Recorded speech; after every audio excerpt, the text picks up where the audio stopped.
কি পরিমাণে মেঘ অন্ধকার হয়ে গেছে না, মানে যখন আসবে না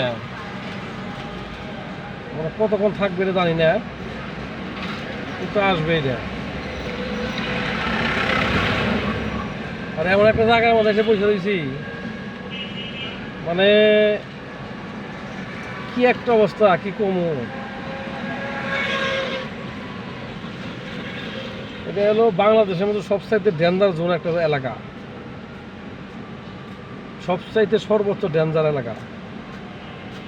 মানে এখানে জানমাল মানুষের নিরাপত্তা বলতে কিচ্ছু নাই, যখন তখন যে কোনো কিছু হইতে পারে।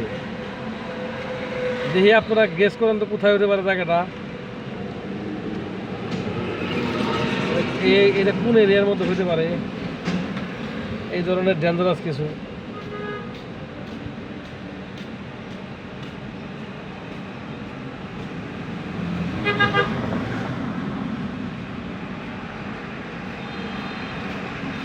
এটাও বলে দেই যে নারায়ণগঞ্জের পরেই এও ডেঞ্জার জোন এলাকা এরিয়া হিসাবে গণ্য করা হয় এটাকে, ঠিক আছে।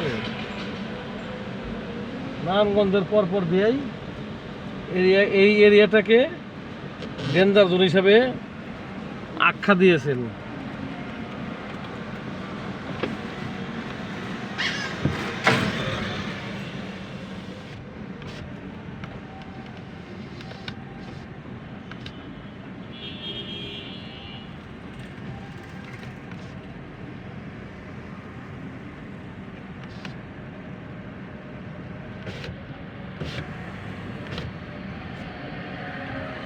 মানে বলতে বলতেই অলরেডি শুরু হয়ে গেল